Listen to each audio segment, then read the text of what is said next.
అందరికీ నమస్కారం. మనం చేసుకుంటున్న ఈ యూఎస్ వర్సెస్ అమెరికా కంపారిజన్లో ఇదే మన ఒక లాస్ట్ పార్ట్ అన్నట్టు, పార్ట్ 3. దీంట్లో మనం 3 విషయాల గురించి మనం స్పష్టంగా మాట్లాడుకుంటాం.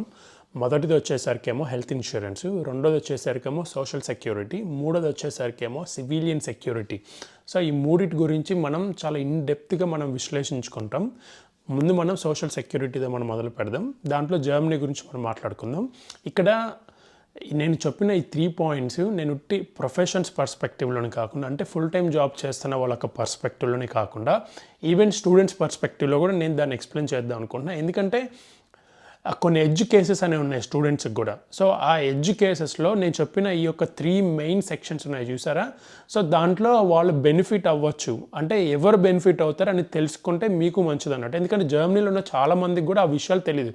చాలా తక్కువ పర్సంటేజ్ ఆఫ్ పీపుల్కి మాత్రమే నేను ఇప్పుడు చెప్పబోయే అది కూడా social security benefits associated to students అనేది చాలా తక్కువ మందికి తెలుసు. సో ఇప్పుడు మనం ఫస్ట్గా సోషల్ సెక్యూరిటీ అది కూడా స్టూడెంట్స్గా మనం మాట్లాడుకుంటే, స్టూడెంట్స్ ఇన్ జనరల్గా వాళ్ళు ఒకవేళ అంటే లీగల్గా మనం ఆల్రెడీ చేయొచ్చని మనం పార్ట్ 1లో మనం చెప్పాం 20 hours వరకు, లేదా ఏదైనా వాళ్ళకి వెకేషన్ ఉన్నప్పుడు ఫుల్ టైం కూడా చేసుకోవచ్చు ఇన్ కేస్ వాళ్ళ ఒక ఎంప్లాయర్ అలో చేస్తే.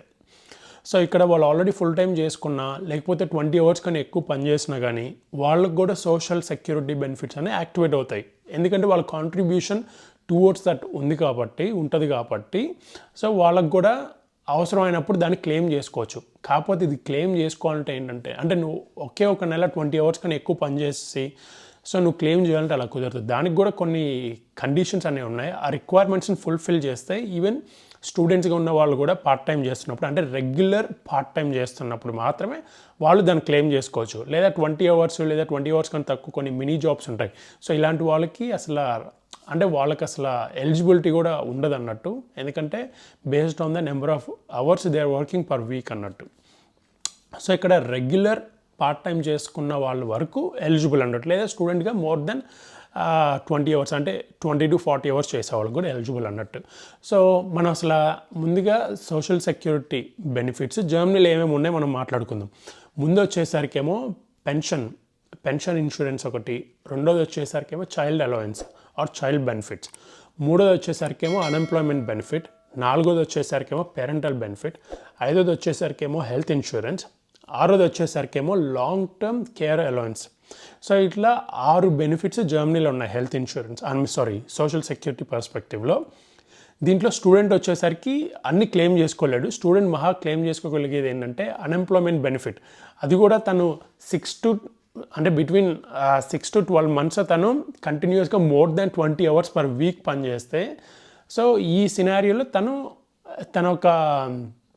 ఒకవేళ తనకు జాబ్ పోయి ఎక్కడ జాబ్ రాకుండా ఉంటే తను అప్లై చేసుకోవచ్చు అన్ఎంప్లాయ్మెంట్ బెనిఫిట్, ఆర్బైట్లోసెన్గెల్డ్ అంటారు దాన్ని. ఇంకా వాళ్ళు తెలిసి మోస్ట్లీ కాకపోతే వాళ్ళు పని చేసేటప్పుడంతా, ఇప్పుడు పెన్షన్ మనం ఆల్రెడీ మాట్లాడుకున్నాం కదా, వాళ్ళు 20 hours పని చేసినా, లేకపోతే మోర్ దెన్ 20 hours పని చేసినా, లేదా అంటిల్ 40 hours వాళ్ళు పని చేసినా కానీ వాళ్ళ యొక్క పెన్షన్ కాంట్రిబ్యూషన్ మాత్రం ఎవ్రీ మంత్ డిడక్ట్ చేస్తూనే ఉంటుంది సోషల్ సెక్యూరిటీ పర్స్పెక్టివ్లో. సో దట్ వాళ్ళు ఈవెన్ ఫుల్ టైం చేసిన తర్వాత కూడా ఇన్ కేస్ ఇక్కడ రిటైర్ అయిపోయినప్పుడు ఆ పెన్షన్ అనేది వాళ్ళు బెనిఫిట్స్ తీసుకోవచ్చు, అంటే వాళ్ళకి వస్తుంది. లేదు మధ్యలో ఒకవేళ వెళ్ళిపోయినా వాళ్ళు ఇప్పటివరకు కట్టిన పెన్షన్ మొత్తం వాళ్ళు వెనక్కి తీసుకొని కూడా ఆ దేశాన్ని వదిలి వెళ్ళిపోవచ్చు అన్నట్టు Germany in this case. So మనం ప్రొఫెషన్స్ గురించి మాట్లాడుకుందాం. ఎవరైతే ఫుల్ టైం పనిచేస్తూ ఉంటారో, అంటే 35 మోర్ దెన్ 20 hours దాటిన తర్వాత ఫుల్ టైం కిందకే వస్తుంది. సో ఇంకా మనం ఫుల్ టైం అంటే స్పెసిఫిక్ ఇన్ అవర్స్ ఇంకా చెప్పాల్సిన అవసరం లేదు. సో ఫుల్ టైంలో పనిచేస్తున్న వాళ్ళకి సోషల్ సెక్యూరిటీ బెనిఫిట్స్ నేను చెప్పినవన్నీ క్లెయిమ్ చేసుకోవచ్చు. అంటే ఒకవేళ ఫుల్ టైం చేసి జాబ్ పోయిందనుకో, మళ్ళీ ఈ యొక్క నేను చెప్పిన బెనిఫిట్స్ అన్నిటిని క్లెయిమ్ చేయాలంటే కొన్నిటికైతే ఎటువంటి రిక్వైర్మెంట్ లేదు. కొన్నిటికి most of the cases requirements ఏంటంటే గత 2.5 సంవత్సరాల్లో కనీసం సంవత్సరం పాటు మీరు పనిచేస్తూనే ఉండాలి. అది కూడా కంటిన్యూస్గా పనిచేస్తూ ఉంటేనే ఈ యొక్క సోషల్ బెనిఫిట్స్కి మీరు ఎలిజిబుల్ అన్నట్టు, అర్హులు అన్నట్టు. ఓకే. సో ఇక్కడ ఒకవేళ ఫుల్ టైం వరకు జాబ్ పోయిందనుకోండి, ఫుల్ టైం చేస్తున్న వ్యక్తికి తను ఆర్బైట్లోసెన్గెల్డ్ అన్ఎంప్లాయ్మెంట్ బెనిఫిట్ 6 నెలల వరకు తనకి గవర్నమెంట్ అనేది ఇస్తుంది. అంటే తను క్రిత నెలల్లో పనిచేస్తున్న శాలరీలో తనకి నెట్ ఎంత వస్తుందో దాంట్లో 60% వరకు తనకి నెక్స్ట్ 6 monthsకి ఇస్తారన్నట్టు, అంటే తనకి జాబ్ వచ్చేంత వరకు. దాంతోపాటు హెల్త్ ఇన్సూరెన్స్. సో నీకు జాబ్ పోయింది కాబట్టి హెల్త్ ఇన్సూరెన్స్ నువ్వు కట్టుకోలేవు కాబట్టి అది మ్యాండేటరీ కాకపోతే నీ యొక్క స్టడ్ దాన్ని ఆటోమేటిక్గా నీది స్టడ్ పే చేస్తుంది అన్నట్టు, నీ అకౌంట్ నుంచి డిడక్ట్ అవ్వదు, డైరెక్ట్గా స్టడ్ దాన్ని, అంటే అగిన్ ఆఫ్ ఆబైట్ అనే ఏజెన్సీ ఉంటుంది, దాంట్లో మీకు జాబ్ పోయినప్పుడు రిజిస్టర్ అవ్వాలి. రిజిస్టర్ అయితే వాళ్ళు డైరెక్ట్గా పే చేస్తారన్నట్టు మీ హెల్త్ ఇన్సూరెన్స్కి. సో మీకు అన్ఎంప్లాయ్మెంట్ బెనిఫిట్ వచ్చింది, మీకు దాంతోపాటు నేను చెప్పినట్టు హెల్త్ ఇన్సూరెన్స్ కవర్ అయిపోయింది. మూడోది వచ్చేసరికి స్కిల్ అప్గ్రేడేషన్. ఇన్ కేస్ ఒకవేళ మీరు స్కిల్ అప్గ్రేడ్ చేసుకోవాలనుకుంటున్నారనుకో, సో దానికి కూడా స్కిల్ అప్గ్రేడేషన్ కూడా మీకు అన్ఎంప్లాయ్మెంట్ బెనిఫిట్, అంటే sorry not unemployment benefit but social welfare బెనిఫిట్స్లో ఒక సర్టెన్ లా ప్రకారం మీరు స్కిల్ అప్గ్రేడేషన్ చేసుకోవచ్చు. దాంతోపాటు అడిషనల్ ఏంటంటే ఇన్ కేస్ జాబ్ పోయి, సో ఇంకోటిసరికి లాంగ్వేజ్ సపోర్ట్. సో ఒకవేళ మీరు జర్మన్ లాంగ్వేజ్ నేర్చుకోవాలనుకుంటున్నారు, ఫర్దర్ మేబీ ఇంటిగ్రేషన్ చేద్దాం అనుకుంటున్నారు, అంటిల్ B1 లేదా B2 చేద్దాం, వాట్ ఎవర్, సో మీరు చేద్దాం అనుకుంటే ఖచ్చితంగా అది కూడా మీకు ఆ ఒక బెనిఫిట్ కూడా మీరు క్లైమ్ చేసుకోవచ్చు. సో ఇది ఫుల్ టైం ఎంప్లాయీస్ చేయగలిగేది. దీంతోపాటు చైల్డ్ అలవెన్స్ వచ్చేసరికి ఏంటంటే, ఒకవేళ మీకు పెళ్ళై పిల్లలు ఉంటేనే, లేకపోతే ఒకవేళ మీరు రిలేషన్లో ఉండి పిల్లలున్నా దాన్ని రిజిస్టర్ చేసుకున్నప్పుడు ఇట్లా చైల్డ్ అలవెన్సెస్ అనేది బై డిఫాల్ట్ వస్తుంది. అంటే మీకు జాబ్ ఉన్నా జాబ్ లేకపోయినా అది మాత్రం ఖచ్చితంగా ప్రతి నెల 255 యూరోలు ఖచ్చితంగా మీ అకౌంట్లో పడిపోతాయి పిల్లలకి. ఇంకోటి మనం మాట్లాడుకొని వచ్చేసరికి మనం పెన్షన్ ఆల్రెడీ మీరు మళ్ళీ పెన్షన్ అమౌంట్ మీరు క్లెయిమ్ చేసుకోవాలంటే అట్లీస్ట్ మీరు 5 years వరకు కంటిన్యూస్గా మీరు సోషల్ సెక్యూరిటీ మీరు పే చేస్తుంటే మీరు పెన్షన్కి అనేది ఎలిజిబుల్ అవుతారు. ఓకే, దానికి మళ్ళీ ఇంకోటి ఉన్నాయి, వాటిపైన మనం ఇన్ డెప్త్ మళ్ళీ ఇంకో వీడియో తీసుకుందాం. తర్వాత పేరెంటల్ బెనిఫిట్ వచ్చేసరికి ఏంటంటే, ఫర్ ఎగ్జాంపుల్ భార్య భర్త ఇద్దరు పనిచేస్తున్నారు, లేదా ఇద్దరిలో ఒకరు పనిచేస్తున్నారు, కాకపోతే వైఫ్ ప్రెగ్నెంట్ అయినప్పుడు పేరెంటల్ లీవ్స్కి లీగల్గా ఇద్దరు ఎలిజిబుల్. కాకపోతే ఇద్దరు ఎప్పుడు ఎలిజిబుల్, ఇద్దరు పని చేస్తుంటే ఫుల్ టైం ఎంప్లాయీగా కానీ, లేకపోతే 20 hours అలా పని చేస్తుంటే ఇద్దరిలో కానీ. సో ఈ పేరెంటల్ లీవ్ సరే ఒకవేళ వైఫ్ చేయకపోయినా ఉట్టి హస్బెండ్ చేస్తున్నా కానీ, హస్బెండ్ 14 months ఉంటుంది, అంటే 14 నెలలు పేరెంటల్ లీవ్ తీసుకోవచ్చు. ఇద్దరికి కలిపి, కపుల్కి కలిపి 14 months అన్నట్టు. అది ఎలా అని ఇద్దరు స్ప్లిట్ చేసుకోవచ్చు.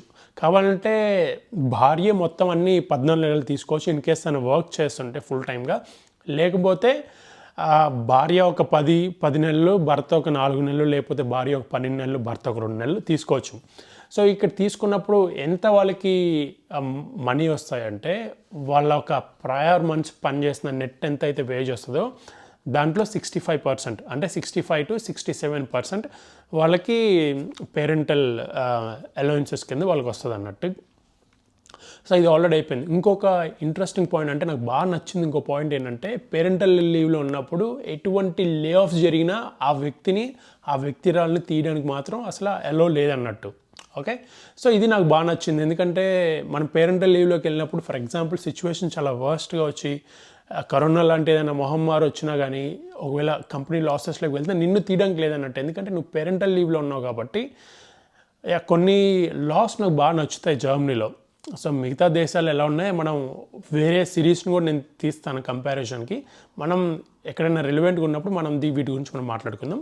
సో ఇది జర్మనీ గురించి అన్నట్టు. మనం ఇప్పుడు అమెరికా గురించి మనం మాట్లాడుకుంటే, జర్మనీ వచ్చేసరికి స్ట్రాంగ్ సోషల్ వెల్ఫేర్ నేషన్ అన్నట్టు, వేరస్ యుఎస్ వచ్చేసరికి ఏంటంటే మోడరేట్ అన్నట్టు, అంటే week to moderate social benefit nation అన్నట్టు. ఎందుకంటే ఇక్కడ వీళ్ళొక అమెరికాలో మనకి ఏమి ఎక్కువ సోషల్ బెనిఫిట్స్ వస్తే మనం మాట్లాడుకుందాం. ముందుగా స్టూడెంట్గా ఉన్నప్పుడు ఎటువంటి బెనిఫిట్ రాదు. For example even me health insurance కూడా మీ కంపెనీ ఎవరేం కట్టరు ఇక్కడ. ఒకవేళ మీకు యాక్చువల్గా లీగల్గా పనిచేయడానికి లేదు, ఒకవేళ లీగల్గా పనిచేసినా మీరు యూనివర్సిటీస్లో చిన్న అట్లా దాంట్లో కూడా లిమిటెడ్ అవర్స్ మాత్రం పని చేసుకోవచ్చు అన్నట్టు.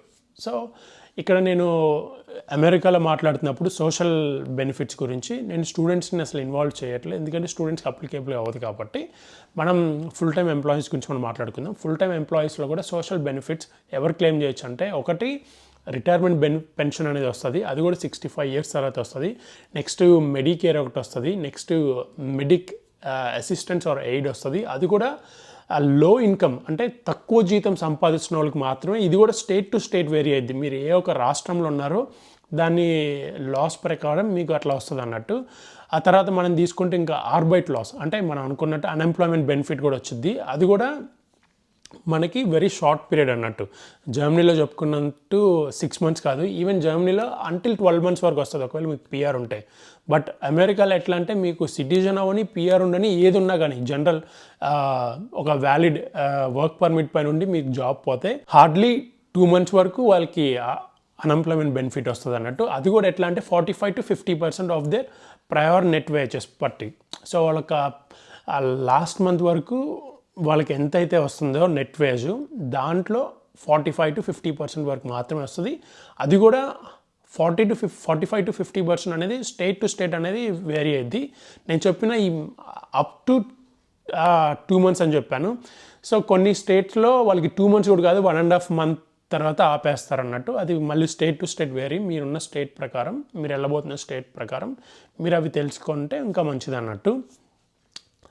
సో దీన్ని మించి ఇంకా ఎక్స్ట్రా బెనిఫిట్స్ అన్నట్టు ఏం లేదు. అంటే ఇక్కడ మనం మిస్ అయింది ఏంటి, అమెరికాలో ఒకటి చైల్డ్ అలవెన్సెస్ ఒకటి, రెండోది వచ్చేసరికి మెటర్నిటీ అలవెన్సెస్ ఒకటి. నాకు మెటర్నిటీ అలవెన్సెస్ చాలా బాగా నచ్చింది, ఎందుకంటే అప్ టు 14 months అనేది అసలు నిజంగా very good period.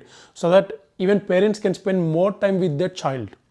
That is very essential. Okay, మనం లైఫ్ బ్యాలెన్స్ అంటే వర్క్ అండ్ లైఫ్ బ్యాలెన్స్ అనేది నాకు జర్మనీలో బాగా నచ్చింది కంపేర్ టు అమెరికా. సో ఇక్కడ 2 differences, అంటే మనకు డబ్బే కావాలా లేకపోతే ఒక బ్యాలెన్స్ లైఫ్ కావాలా.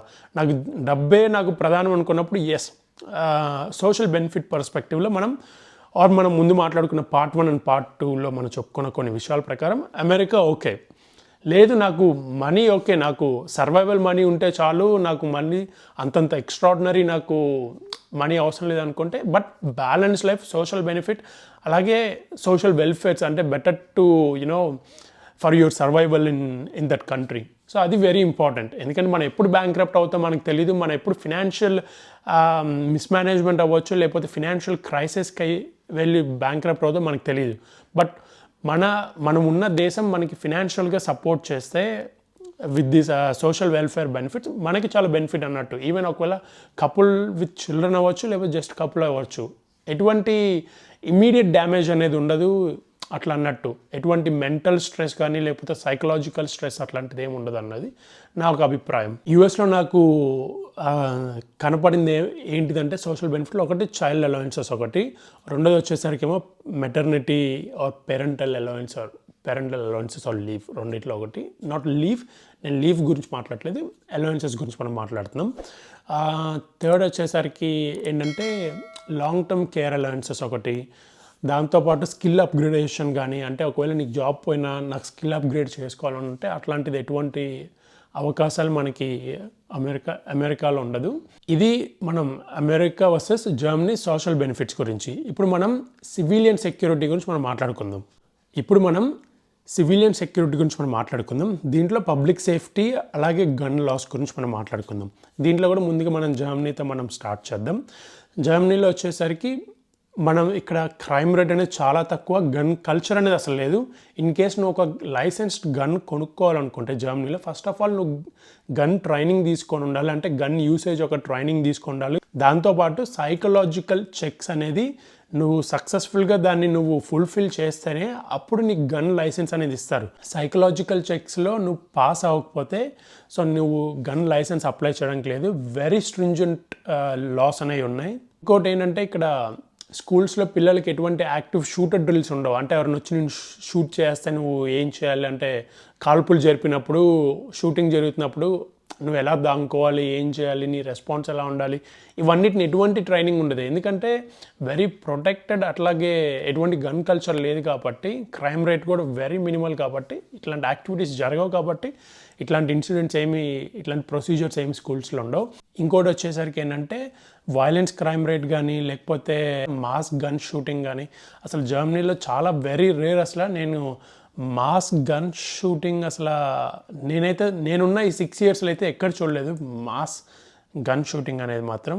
Also police are well trained, అదే కాకుండా police are less militarized. So వాళ్ళేమి ఎక్కువ హై ఎక్విప్మెంట్స్ పట్టుకొని, gun equipments or weapon equipments పట్టుకొని సివిలియన్స్ మధ్యలో ఏం వాళ్ళేం తిరగరు. సో వెరీ సింపుల్గా జస్ట్ ఒక పిస్టల్ ఉంటుంది అంతే. ఎందుకంటే చాలా సేఫ్. అంటే ఒకటి పబ్లిక్ ఇన్స్టిట్యూషన్స్ అవ్వచ్చు, లేకపోతే పోలీస్ అవ్వచ్చు. సో వాళ్ళు చేయాల్సిన పని వాళ్ళ చాలా స్ట్రింజెంట్గా చేస్తున్నారు కాబట్టి ఎటువంటి ఆర్మ్స్ ఎక్విప్మెంట్ వాళ్ళు క్యారీ చేయాల్సిన అవసరం లేదు. అంటే బిగ్ వెపనరీస్ కానీ లేకపోతే అడ్వాన్స్ వెపనరీస్. ఇన్ దిస్ కేస్ మనం ఇప్పుడు అమెరికా గురించి మాట్లాడుకుంటే ఎస్పెషల్లీ సివిలియన్ సెక్యూరిటీ. సో అక్కడ ఎలా ఉందో మనకు ఆల్రెడీ తెలుసు. అంటే రోజుకి ఏదో ఒక చోటున మాస్ గన్ ఫైరింగ్ అనేది అవుతానే ఉంటుంది. అసలు ఎంతోమంది చనిపోతూనే ఉంటారు. దీంతోపాటు ఎస్పెషల్లీ స్కూల్స్లో అయితే చిల్డ్రన్కి ఇట్లా యాక్టివ్ షూటింగ్ డ్రిల్స్ పైన వాళ్ళకి లెసన్స్ ప్రతి వీక్కి లేదా మంత్లో కొన్ని రోజులు వాళ్ళకి ఇట్లా కొన్ని గంటలు దానిపైన డ్రిల్స్ అనేది జరుగుతూనే ఉంటుంది అక్కడ. దాంతోపాటు వచ్చేసరికి గన్ అంటే ఎవరన్నా గన్ కొనుక్కోవచ్చు అట్లా అన్నట్టు. సో ఇక్కడ ఎటువంటి స్ట్రిక్ట్ గన్ లాస్ అనేది లేదు గన్ పర్చేసింగ్ లైసెన్స్ పైన. దాంతో ఏంటంటే ఎవరైనా గన్స్ కొనుక్కోవచ్చు. సో గన్ కొనుక్కునేటప్పుడు లైసెన్స్ ఇచ్చేటప్పుడు నీకు ఎటువంటి ట్రైనింగ్ కానీ, అంటే నీ ఎబిలిటీ టెస్టింగ్ కానీ, లేకపోతే నీ యొక్క సైకలాజికల్ చెక్స్ ఎటువంటి వ్యాలిడేషన్ అక్కడ ఉండదు. ఎవరైనా కొనుక్కోవచ్చు. సో దట్ మనం చూసిన ఈ మ్యాసివ్ గన్ షూటింగ్ వీటన్నిటికీ కారణం ఇదే. ఎందుకంటే ఎలిజిబిలిటీ ఎటువంటి చెక్స్ లేకుండా, ఎటువంటి వ్యాలిడేషన్ చేయకుండా ఎవరికి పడితే వాళ్ళకి ఇచ్చేస్తున్నారు కాబట్టి. సో అక్కడ క్రైమ్ రేట్ కూడా చాలా ఎక్కువ, అట్లాగే గన్ వైలెన్స్ కూడా చాలా ఎక్స్ట్రీమ్గా ఉందన్నట్టు. సో పబ్లిక్ పర్స్పెక్టివ్ అంటే పబ్లిక్ సెక్యూరిటీ పర్స్పెక్టివ్లో కూడా చూసుకున్నా Germany wins over the US. మన సెక్షన్ 3 వచ్చేసరికి హెల్త్ ఇన్సూరెన్స్ జర్మనీ గురించి మనం మాట్లాడుకుందాం. స్టూడెంట్ అలాగే ఫుల్ టైమ్ ఎంప్లాయీస్ గురించి. స్టూడెంట్గా ఉన్నప్పుడు హెల్త్ ఇన్సూరెన్స్ వచ్చేసరికి ఇక్కడ జర్మనీలో ఆల్మోస్ట్ 85 to 90% అందరూ పబ్లిక్ హెల్త్ ఇన్సూరెన్స్తోనే వాళ్ళు ఇన్సూర్డ్ కవర్డ్ అయ్యి ఉంటారు. ప్రైవేట్ అనేది చాలా తక్కువ. సో అది కూడా దానికి ఒక ఎడ్జ్ కేసెస్ ఉన్నాయి. ఆ 10% కూడా ఎందుకో నేను మేబీ సపరేట్ వీడియోని తీస్తాను public versus private health insurance పైన. ఏ ఒక్క కండిషన్స్లో మనం ప్రైవేట్కి వెళ్ళచ్చు, ప్రైవేట్కి వెళ్తే మళ్ళీ పబ్లిక్ రావడానికి అది నిజంగా అంత సీమ్లెస్సా, లేకపోతే ఎన్ని హర్డిల్స్ ఉన్నాయి ఆ ప్రాసెస్లో అనేది అవన్నీ నేను ఆ వీడియోలో మనం దాని గురించి మనం విశ్లేషించుకుందాం. ఇప్పుడు హెల్త్ ఇన్సూరెన్స్ మన స్టూడెంట్ గురించి తీసుకుంటే యాక్చువల్గా నేను చెప్పినట్టు స్టూడెంట్ పార్ట్ టైం చేయొచ్చు కాబట్టి 20 hours కన్నా తక్కువ, వాళ్ళు 20 గంటల కన్నా తక్కువ వారానికి పనిచేస్తే వాళ్ళ హెల్త్ ఇన్సూరెన్స్ వాళ్ళే కట్టుకోవాలి. అదొక ఫిక్స్డ్ ఫీ అన్నట్టు. మేబీ ఎవ్రీ ఇయర్ అది వాళ్ళ ఒక కొత్త లా తీసుకొచ్చి పెంచినప్పుడు దానికి తగ్గట్టు మన కాంట్రాక్ట్ కూడా కొన్ని యూరోస్ పెరుగుతాయి. బట్ అపార్ట్ ఫ్రమ్ దట్ అది ఎప్పుడు ఫిక్స్డ్ అన్నట్టు. అది స్టూడెంట్ తన ఒక హెల్త్ ఇన్సూరెన్స్ తనే కట్టుకోవాలన్నట్టు. బట్ ఇక్కడ పబ్లిక్ హెల్త్ ఇన్సూరెన్స్తో ఆల్మోస్ట్ అన్నీ కవర్డ్ అన్నట్టు. అంటే తను ఇనీషియల్ ఎగ్జామినేషన్ కానీ, లేకపోతే ఏదైనా ట్రీట్మెంట్ అవ్వచ్చు, లేకపోతే ఏదైనా డయాగ్నోసిస్ అవ్వచ్చు, లేదంటే తనకి ఏదైనా ప్రీ ఎగ్జిస్టెన్స్ ఏమైనా హెల్త్ ఇష్యూ ఉన్నా కానీ దాన్ని కూడా డయాగ్నోసిస్ చేయించుకోవచ్చు, ఏదైనా సర్జరీ కానీ ఏదన్నా కానీ. సో ఫ్రీగా స్టూడెంట్ కూడా చేయించుకోవచ్చు అన్నట్టు. రెండోది వచ్చేసరికి ఏంటంటే కొన్ని మాత్రం బోత్ ఎంప్లాయీస్ అంటే ఫుల్ టైం అవ్వచ్చు, పార్ట్ టైం అవ్వచ్చు, హెల్త్ ఇన్సూరెన్స్ కవర్ అవ్వదు. ఒకటి వచ్చేసరికి డెంటల్కి సంబంధించిన advance things. For example free dental checkups ఉంటాయి. నువ్వు మన ఒక పళ్ళు ఒక హెల్త్ని చెక్ చేయించుకోవచ్చు. అంటే ఏదైనా పళ్ళు పుచ్చిపోయి ఉన్నాయా, సో క్యావిటీస్ పైన మనం చెక్ చేయించుకోవచ్చు. చెప్పినట్టు బేసిక్ డయాగ్నోసిస్ ఈజ్ ఫ్రీ. ఇంకో వచ్చేసరికి కాస్మెటిక్, ఆల్మోస్ట్ ఇవే అన్నట్టు కవర్ చేయని యూస్ కేసెస్ వచ్చేసరికి. ఫుల్ టైం ఎంప్లాయీకి కూడా అంతే. సో కాకపోతే ఫుల్ టైం ఎంప్లాయీ ఎట్లా అంటే హెల్త్ ఇన్సూరెన్స్ ఫీ ఒక పర్స్పెక్టివ్ వచ్చేసరికి అంటే మోర్ దెన్ 20 hours ఎవరైతే పనిచేస్తారో ఇక్కడ 2 కేసులు ఉంటాయి. ఒకటి ఈవెన్ స్టూడెంట్స్ కూడా, రెగ్యులర్ పార్ట్ టైం కాంట్రాక్ట్ ఉన్న వాళ్ళకి కూడా, లేదా జనరల్ ఫుల్ టైం పనిచేస్తున్న ఎంప్లాయీస్ ఎవరైనా అవ్వచ్చు. వాళ్ళొక్క సోషల్ సెక్యూరిటీ వచ్చేసరికి అంటే హెల్త్ ఇన్సూరెన్స్ వచ్చేసరికి బోత్ ఎంప్లాయరు అట్లాగే ఎంప్లాయీ ఇద్దరు 50% కట్టాల్సి వస్తుంది. డైరెక్ట్గా గవర్నమెంట్ ఆ ఒక ఎంప్లాయర్ పోర్షన్ని, ఎంప్లాయీ పోర్షన్ని డిడక్ట్ చేసుకుంటుంది ఆటోమేటిక్గా. సో మనం చూసాం మన ఒక కంప్లీట్ గ్రాస్ శాలరీలో 16.2 అంటే 16.2% మనం సోషల్ బెనిఫిట్ అంటే సోషల్ సెక్యూరిటీకి వెళ్తుంది అన్నట్టు హెల్త్ ఇన్సూరెన్స్కి. తర్వాత వచ్చేసరికి దీంట్లో మనం ఒకవేళ నువ్వు ఫుల్ టైం చేస్తూ ఉంటే అంటే greater than 20 hours per week చేస్తున్నప్పుడు ఏంటంటే నేను ఇందాక చెప్పిన ఏవైతే బెనిఫిట్స్ ఉన్నాయో దాంతోపాటు ఇంకా ఎక్స్ట్రా ఏంటంటే స్పౌస్ యాజ్ వెల్ యాజ్ చిల్డ్రన్కి కూడా అప్లికేబుల్ అవుతుంది. అంటే ఒకవేళ ఇంట్లో భర్త ఒకలే పనిచేస్తుంటే లేదా భార్య ఒకటి పనిచేస్తుంటే సో తన పైన ఇన్సూరెన్స్ ఫ్యామిలీ అంతా కవర్ అవుతుంది అన్నట్టు, అంటే పిల్లలతో పాటు. ఇది అన్ని రకాల. సో ఇదేమి నువ్వు కంపెనీ మారితే ఇక్కడ ఇంకోటి ఏంటంటే జర్మనీలో హెల్త్ ఇన్సూరెన్స్ అనేది ఎంప్లాయర్ బేస్డ్ కాదు. అంటే ఒక్కొక్క ఎంప్లాయర్ ఒక్కొక్క హెల్త్ ఇన్సూరెన్స్, అంటే వాడు ప్యాకేజెస్ వాళ్ళ ఇన్సూరెన్స్ వాళ్ళు ఆప్ట్ చేసుకునే కంపెనీ వేరే అట్లా ఉండదు. ఇది స్టాండర్డ్ అన్నట్టు, స్టాటిక్. కాకపోతే జర్మనీలో ఏంటంటే మీరు ఎప్పుడైతే జర్మనీకి వస్తారో జర్మనీకి వచ్చినప్పటి నుంచి మోస్ట్లీ మన హెల్త్ ఇన్సూరెన్స్ కంపెనీస్ ఏమి నీ కంపెనీతో పాటు ఏం మారో. నువ్వు ఫర్ ఎగ్జాంపుల్ నువ్వు అనే హెల్త్ ఇన్సూరెన్స్ కంపెనీ నువ్వు స్టూడెంట్గా ఉన్నప్పుడు కానీ లేకపోతే జాబ్ సీకర్గా జర్మనీకి వచ్చినప్పుడు ఆప్ట్ అయి ఉంటే మేబీ దాన్ని నువ్వు through out your stay in Germany నువ్వు దాన్ని కంటిన్యూ చేసుకుంటూ వెళ్ళచ్చు. మార్చుకోలేమనేది ఏం కాదు, నువ్వు కావాలంటే మార్చుకోవచ్చు. ఫర్ ఎగ్జాంపుల్ A నుంచి Bకి మార్చుకోవచ్చు. బట్ దానికి ఒక ప్రాసెస్ ఉంటుంది, దానికి ఒక సర్టెన్ రిక్వైర్మెంట్ ఉంటుంది. ఆ రిక్వైర్మెంట్ ఫుల్ఫిల్ చేశాక ఆ కండిషన్ అన్నింటినీ నువ్వు వ్యాలిడేట్ చేసుకొని ఆ కండిషన్స్ అన్నిటిని నువ్వు ఫుల్ఫిల్ చేసిన తర్వాత నువ్వు వేరే ఇన్సూరర్లోకి నువ్వు ట్రాన్స్ఫర్ చేసుకోవచ్చు, లేదా దీన్ని క్యాన్సిల్ చేసి దానిలో నువ్వు స్టార్ట్ చేయొచ్చు అన్నట్టు. నెక్స్ట్ ఇంకోటి ఏంటంటే ఫ్యామిలీ మొత్తానికి కవర్ అయింది. అట్లాగే నేను ఇందా చెప్పినట్టు ఇది ఎంప్లాయర్ అసోసియేటెడ్ ఏం కాదు. సో ఇన్ జనరల్ దాంతోపాటు ఒకవేళ మనకి జాబ్ అనేది ఆల్రెడీ సోషల్ సెక్యూరిటీ బెనిఫిట్స్లో మనం చెప్పాము. సో మనం ఏం భయపడాల్సిన అవసరం లేదు.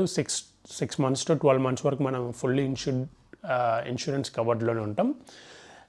ఇది జర్మనీ గురించి. మనం అమెరికా గురించి మనం మాట్లాడుకుంటే ఇన్సూరెన్స్ పర్స్పెక్టివ్లో ఇక్కడ వచ్చేసరికి స్టూడెంట్కి వచ్చేసరికి ఎటువంటి ఎంప్లాయర్ నీకు ఇన్సూరెన్స్ అనేది కవర్ చేయరు. సో స్టూడెంట్ ఎవరిది వాళ్ళే కవర్ చేసుకోవాలి. మోస్ట్లీ అక్కడ స్టూడెంట్స్ ఏంటంటే ఉన్నప్పుడు చాలా బేసిక్ ఇన్సూరెన్స్ తీసుకుంటారు, అన్ని ప్రైవేటే కాబట్టి. కాకపోతే యుఎస్లో పబ్లిక్ ఇన్సూరెన్స్ లేక పబ్లిక్ ప్రోగ్రామ్స్ అని కొన్ని ఉంటాయి, అది డిఫరెంట్ టాపిక్ అది. బట్ నేను జస్ట్ చెప్తున్నాను, అది కొంతమంది వరకు మాత్రం దానికి ఎలిజిబుల్ అవుతారు. దానికి మళ్ళీ ఎలిజిబుల్ క్రైటీరియా అనేది ఉంటుంది ఈ యొక్క పబ్లిక్ హెల్త్ ప్రోగ్రామ్స్కి. సరే, మనం ఇప్పుడు యాక్చువల్ పాయింట్కి వస్తే స్టూడెంట్స్కి ఎటువంటి బెనిఫిట్స్ ఉండవు. స్టూడెంట్స్ వాళ్ళు సొంతగా వాళ్ళు కట్టుకోవాలి. అది కూడా వెరీ బేసిక్ ప్లాన్ వాళ్ళు తీసుకుంటారు. ఇన్ కేస్ వాళ్ళు ఏమన్నా మేజర్ అంటే ఎంత బేసిక్ ప్లాన్ తీసుకున్నప్పుడు ఇనీషియల్ చెకప్స్ అవన్నీ ఆల్మోస్ట్ కొన్ని ఇనీషియల్ చెకప్స్ కానీ చిన్న అవన్నీ ఫ్రీగానే ఉంటాయి. బట్ ఏదైనా సర్జరీ కానీ ఆపరేషన్ కానీ next dental and eye checkup కానీ వీటన్నిటికీ ఎక్స్ట్రా వాళ్ళు పే చేయాల్సి వస్తుంది. అట్లా అంటే వాళ్ళు తీసుకునే ఇన్సూరెన్స్ పట్టు ఉంటుంది. సో నీ ప్రీమియం పెరిగే కొద్దిగా నీ కొద్దిగా బెనిఫిట్స్ ఎక్స్ట్రా ఉంటుంది. బట్ స్టూడెంట్కి వచ్చినప్పుడు అంత ఎఫర్ట్ చేయలేరు నాకు తెలిసినంత వరకు. అంత పెద్ద ప్రీమియం వాళ్ళు తీసుకోరు, బేసిక్ తీసుకుంటారు జస్ట్ ఫర్ సర్వైవల్. ఎందుకంటే యూఎస్లో కూడా మ్యాండేటరీ హెల్త్ ఇన్సూరెన్స్ అనేది. నెక్స్ట్ ఒకవేళ ఫుల్ టైం ఎంప్లాయీగా ఉన్నారనుకో, ఫుల్ టైం ఎంప్లాయీ ఉన్నప్పుడు వీళ్ళకి ఇన్సూరెన్స్ ఎలా ఉంటుంది అంటే అది ఎంప్లాయీ బౌండ్ అయి ఉంటుంది. సో లైక్ H1B వీసా నువ్వు నీ స్టేటస్ అంటే నువ్వు హెల్త్ ఇన్సూరెన్స్ స్టేటస్ ఎప్పుడు ఉంటావు అంటే నువ్వు ఎంప్లాయర్ దగ్గర పనిచేస్తున్నంత వరకు. నీ జాబ్ పోయిందనుకో నీ హెల్త్ ఇన్సూరెన్స్ స్టేటస్ కూడా పోయిద్ది. సో నువ్వు జాబ్ చేస్తున్నావు అనుకో దాంట్లో మళ్ళీ ప్యాక్స్ ఉంటాయి. అంటే ఇండివిజువల్ ఎంప్లాయీకి తనకే హెల్త్ ఇన్సూరెన్స్ కావాలా, లేకపోతే తనకి తన స్పౌజ్కి కావాలా, లేదా తనకి తన చిల్డ్రన్కి వరకు మాత్రమే కావాలా, అలా అన్నట్టు కొన్ని కేటగిరీస్ ఉంటాయి. నెక్స్ట్ వచ్చారు ఫ్యామిలీ, తనకి తన స్పౌస్కి ఫ్యామిలీ మెంబర్స్కి. సో నువ్వు ఎంచుకునే ఆప్షన్ తగ్గట్టు నీ ప్రీమియం పెరుగుతూ ఉంటుంది. అంటే నువ్వు కట్టే నీ మనీ డిడక్ట్ అయ్యేది కూడా పెరుగుతూ ఉంటుంది అన్నట్టు నీ శాలరీలో నుంచి. నెక్స్ట్ ఈ యొక్క హెల్త్ ఇన్సూరెన్స్ బెనిఫిట్స్ వచ్చేసరికి ఎంప్లాయర్ టు ఎంప్లాయర్ వేరీ అయ్యింది. దాంతోపాటు within the same company most of the cases ఏ ఇద్దరి ఎంప్లాయీస్ కూడా సేమ్ హెల్త్ ఇన్సూరెన్స్ అనేది ఉండదు. అంటే వాళ్ళకి వచ్చే ఆ రైడర్స్ ఆర్ యాడ్ ఆన్స్ అనేది కూడా. So it's completely very dynamic and అది ఎంప్లాయీకే అసోసియేట్ అయి ఉంటుంది, ఇండివిజువల్ ఎంప్లాయీకి అలా అన్నట్టు. దాంతోపాటు హెల్త్ ఇన్సూరెన్స్లో కవర్ చేసినా కానీ బట్ స్టిల్ మన పాకెట్ నుంచి మనం ఎక్కువ పే చేసేది ఎక్కువ ఉంటుంది. ఇంకోటి ఏంటంటే మోస్ట్ ఆఫ్ ది కేసెస్ ఎట్లా అంటే మనం ఒకవేళ హాస్పిటల్ ఏమైనా అడ్మిట్ అయ్యేదన్నా డయాగ్నోసిస్ చేయించుకుంటున్నా కానీ లేకపోతే ట్రీట్మెంట్ జరిగినా ఒకవేళ నీ ఇన్సూరెన్స్ కవర్ చేస్తానా, నీ కంపెనీ పే చేస్తున్న ఇన్సూరర్ నీకు అది పే చేస్తుందన్నా కానీ ఫస్ట్ నువ్వు దానికి పే చేయాలి. నువ్వు పే చేసిన తర్వాత నువ్వు కంపెనీకి అది రిఫండ్ అప్లై చేసుకుంటావు. రిఫండ్కి అవన్నీ మళ్ళీ కొద్దిగా టైం టేకింగ్ ఉంటుంది. టైం టేకింగ్ తర్వాత నీకు అది రిఫండ్ వస్తుంది. కొన్నిసార్లు ఏంటంటే రిఫండ్ రాని కేసెస్ కూడా ఉన్నాయి అలా అన్నట్టు. సో ఇది కొద్దిగా ఎప్పుడు రిస్కీగానే ఉంటుంది. మనం ఎంత హెల్త్ ఇన్సూరెన్స్ ఉన్నా కానీ మన జాబ్లోంచి డబ్బులు పెట్టాల్సిందే ఖచ్చితంగా. అదే బేసిక్ ప్యాకేజ్ ఉంటే మాత్రం చాలా ఇబ్బంది. ఒకవేళ మనకు జాబ్ పోయిన సమయంలో ఏదైనా ఇబ్బంది వచ్చినా కానీ చాలా వెరీ ఎక్స్పెన్సివ్. మెడికల్ బిల్స్ వల్లే చాలామంది బ్యాంక్రప్సీ అయిపోయిన కేసెస్ చాలా ఉన్నాయి అమెరికాలో అలా అన్నట్టు. సో ఇది మళ్ళీ ఎట్లా అంటే సోషల్ బెనిఫిట్స్ ఆల్రెడీ అయిపోయింది. బట్ హెల్త్ ఇన్సూరెన్స్ కూడా ఎట్లా అంటే నువ్వు ఎంత ఎక్కువ సంపాదిస్తుంటావో నీ యొక్క బెనిఫిట్స్ కూడా అంతే ఎక్కువ ఉంటుంది అన్నట్టు. అంటే నీ యొక్క కంపెనీలో నీ పొజిషను, నీ యొక్క ఇన్కమ్ బట్టి ఎంప్లాయర్ నీకు ఇచ్చే హెల్త్ ఇన్సూరెన్స్ పర్స్పెక్టివ్లో బెనిఫిట్స్ కానీ లేకపోతే ఈ సోషల్ బెనిఫిట్స్ కూడా అన్నీ వేరీ అవుతూ ఉంటాయి. సో ఇది ఇన్ జనరల్ మనం మాట్లాడుకోవాలనుకుంటే. సో ఈ వీడియోని మనం ఇక్కడితో పూర్తి చేసుకునే ముందు వీడియో నచ్చితే ఖచ్చితంగా లైక్ చేయండి. నేను చెప్పిన దాంట్లో ఏదైనా తప్పులు ఉన్నా లేకపోతే ఏదైనా పాయింట్స్ మిస్ అయితే నాకు కింద కామెంట్ బాక్స్లో తెలియచేయండి. ఎందుకంటే నేను కూడా చాలా సోర్సెస్ని నేను వాళ్ళతో కాంటాక్ట్ అయ్యి వాళ్ళ దగ్గర ఉన్న ఇన్ఫర్మేషన్ నేను గ్యాదర్ చేసుకున్నాను. ఎందుకంటే జర్మనీ గురించి నాకు చాలా బాగా తెలుసు. నేను చాలా సంవత్సరాల నుంచి ఉంటున్నాను. నేను చాలా రీసెర్చ్ కూడా చేస్తున్నా. అమెరికా గురించి నా ఫ్రెండ్స్ అండ్ ఫ్యామిలీ మెంబర్స్, అంటే ఎస్పెషల్ నేను ఫ్రెండ్స్తో ఎక్కువ నేను కొలాబరేట్ అయ్యి విషయాలు కలెక్ట్ చేసుకుంటూ ఉంటాను. సో నా దగ్గర ఉన్న ఇన్ఫర్మేషన్ నేను చెప్పినంతవరకు అయితే చాలా అథెంటిక్. అంటే మేబీ నేను ఆల్రెడీ చెప్పినట్టు ఇండివిజువల్ పర్స్పెక్టివ్లో వేరియేషన్ అనేది ఖచ్చితంగా ఉంటుంది. బట్ ఇన్ జనరల్గా మనం మాట్లాడుకుంటే ఇది పాయింట్స్ అన్నట్టు ఫ్రమ్ ది యూఎస్ పర్స్పెక్టివ్ అన్నట్టు. ఈ వీడియోని మనం ఇక్కడితో పూర్తి చేసుకుందాం. కాకపోతే ఒక చిన్న విజ్ఞప్తి, వీడియో నచ్చితే లైక్ చేయండి. నేను మీకు ఇన్ఫర్మేషన్ షేర్ చేసినట్టు మీరు కూడా మీ ఫ్రెండ్స్ అండ్ ఫ్యామిలీ మెంబర్స్కి షేర్ చేసుకోండి. ఎవరైనా మన వీడియోని ఫస్ట్ టైం చూస్తున్న మన వ్యూవర్స్కి ఏంటంటే వీడియో నచ్చితే మీరు కూడా లైక్ చేయండి. సబ్స్క్రైబ్ చేసుకోకపోతే సబ్స్క్రైబ్ చేసుకొని బెల్ ఐకాన్ ఆల్లో పెట్టుకోండి. సో దట్ నేను పెట్టగానే మీ దగ్గర రావడం కోసం. మనం నెక్స్ట్ వీడియోలో వచ్చేసరికి ఇలాంటి సిరీసెస్ మనం ఎక్కువ చేసుకుందాం. అంటే Germany versus next UK or Canada or New Zealand, even within the European నేషన్స్లో వేరే కంట్రీస్తో కూడా నేను ప్రాపర్ రీసెర్చ్ చేసి ఒక సిరీస్తో నేను వస్తాను. కాకపోతే మీరు చేయాల్సింది ఒకటే, మీకున్న ప్రశ్నలు కానీ లేకపోతే మీకు ఏదైనా నేను చెప్పిన ఎక్స్ప్లెనేషన్ నచ్చితే నాకు కింద కామెంట్ బాక్స్లో తెలియచేయండి. సో దట్ నాకు అది ఎక్కువ మోటివేషన్ ఇచ్చిద్ది అన్నట్టు. అంటే నేను ఇంత హార్డ్ వర్క్ చేసి ఇంత రిలయబుల్ అలాగే రియలిస్టిక్ ఇన్ఫర్మేషన్ నేను మీ ముందు ప్రజెంట్ చేస్తున్నందుకు నేను ఆశించేది మీ దగ్గర లైక్ అలాగే కామెంట్ వరకే. సో అది నన్ను ఎక్కువ మోటివేట్ చేయడమే కాకుండా ఇలాంటి యూస్ఫుల్ అట్లాగే చాలా ఇంపార్టెంట్ కంటెంట్ నేను మీ ముందుకి ఎక్కువ నేను ప్రజెంట్ చేయగలుగుతా ఆ ఒక మోటివేషన్తో. సో మనందరం మళ్ళీ వచ్చే వీడియోలు కలుద్దాం. అందరికీ నమస్కారం.